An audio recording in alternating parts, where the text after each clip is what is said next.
hope everyone is enjoying the holiday season and having a beautiful, warm, cozy December. Okay, I just got all emotional and blubbery, and that'll be at the end for anybody who wants to watch it. Short version, please send out some good thoughts for my cat Jazz. All right? He is a sweet little lover boy who is in need of some good juju today. Now, let's get to the 1-minute mystery. And if you want to know a little more about Jazz, I will talk about him after the solution. Okay, the case. Stan walks into a large room wearing his robe. When people see him, they stop talking and look up. After a while, Stan walks away and doesn't reappear for around a week. The people all leave quietly.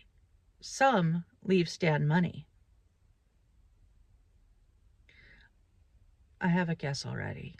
I'll tell you if I'm wrong. The mystery. What is Stan's profession and where does he work? The clues. Stan is not homeless or crazy. That's good to know.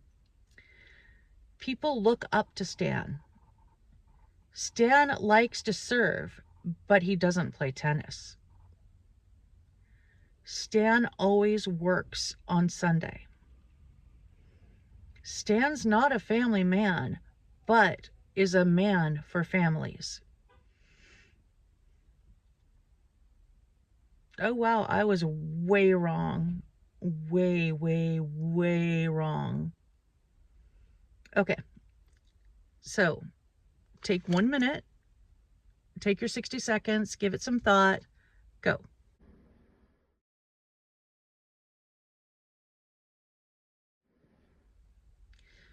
Okay, did you get it? Because I did not. And I feel kind of, yeah, I did not. Okay, the solution. Stan is a pastor. He works in a church. See, Stan's not a family man could be a little bit misleading just because it says pastor. It does not specify priest, and most pastors can be family men, but they don't have to be. So, that is valid. Stan's not a family man, but he is a man for families. Okay. That's it. Happy holidays. Merry Christmas. Because I do think there's another Monday before Christmas, right? I think so. If not, Merry Christmas.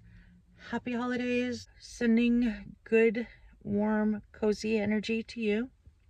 Stay safe. Listen to your instincts. And I will see you next Sunday. No, I'm not a pastor. I don't work on Sundays. See you on Monday. Bye. Last week was a pretty busy week for us. Michael turned 50, and we also celebrated our 18th anniversary. Our relationship can vote. That's weird. It just seems like, well, sometimes it seems like it's been even longer, and sometimes it seems like it was months ago that we met. But 18 years, and still we have never had an argument that has lasted past bedtime. I didn't really grow up with the don't go to bed angry kind of thing. My parents, they knew how to stay angry, and my mom in particular was a stubborn woman. She did not let things go, and it was much more likely that my dad would just give up eventually, and then everything would be good. But Michael and I just don't fight. We're not like some pinnacle of how to have a healthy relationship. we just talk and we let go of small things, and we're willing to compromise if it's important to the other person. It's a good relationship. It's my first grown-up relationship and my first serious relationship.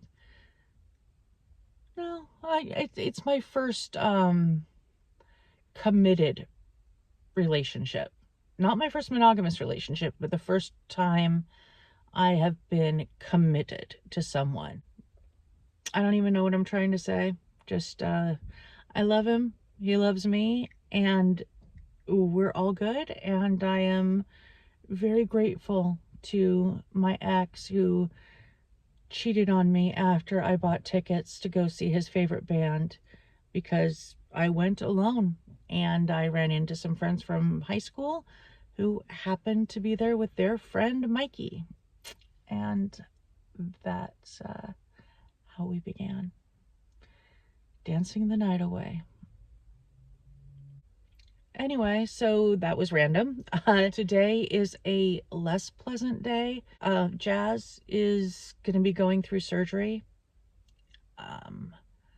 He's having some polyps removed from his ear, but he's having a lot of other health issues. He has a heart murmur, some kidney issues, and he's lost a lot of weight recently. He's a minimum of 16 years old, and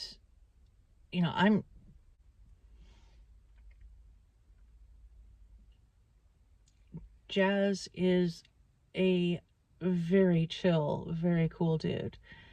He loves all species. He's been in a committed relationship with a Chihuahua for quite a while now. And he is Michael's best friend, really. I was spring cleaning one day 14 years ago. One day in 2011, I was doing some spring cleaning, and I left the front and back doors open because we have no ventilation in our apartment.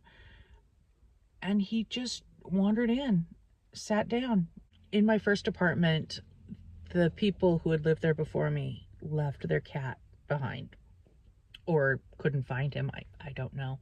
He seemed to be indoor, outdoor, and he just jumped in my window and let me know that I was in his space. So I shared the space with him until I left. And I know that wasn't the case with Jazz, because I'd already been living in this apartment for 5 years. Yeah, about 5 years. And he just wouldn't leave. And then he showed up. We spent the afternoon together. He left. He showed up the next day, and Michael met him. And they've just been pretty much inseparable. When he was much younger, sometimes Jazz would try to get out, and Michael doesn't like that. He's a firm believer in them being indoor cats, because we do live on a very busy street, and I get it. It's dangerous. We have a lot of strays in the area. Anytime he got out, he would come back.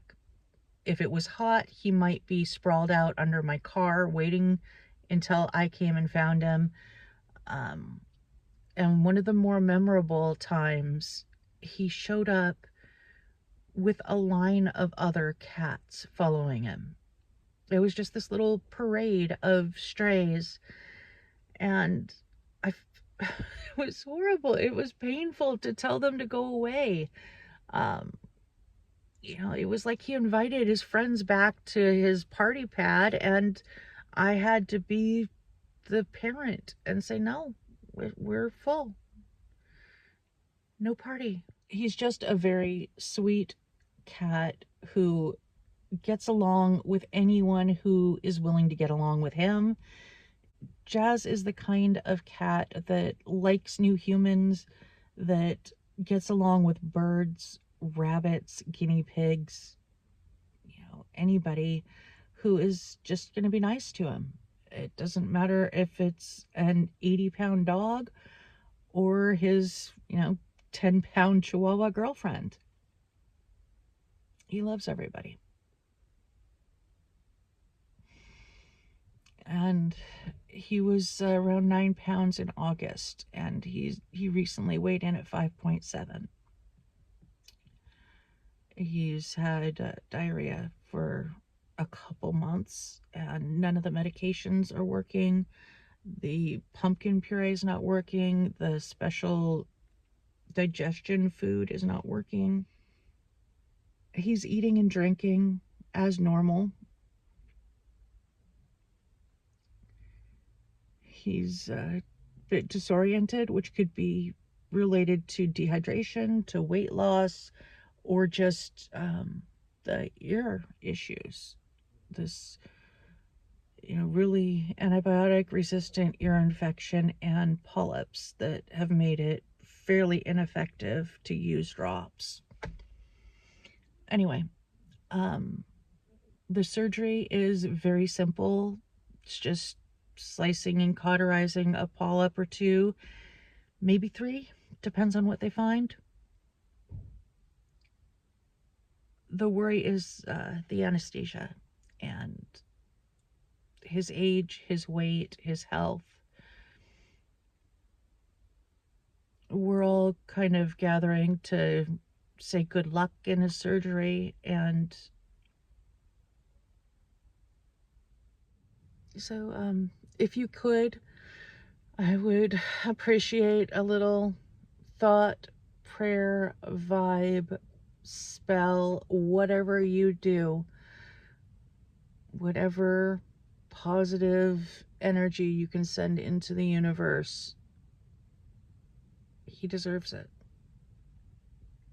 He's a good old man. And I don't know, Michaela moving out, she took Rainbow and Tang, and it's gonna feel really empty without him.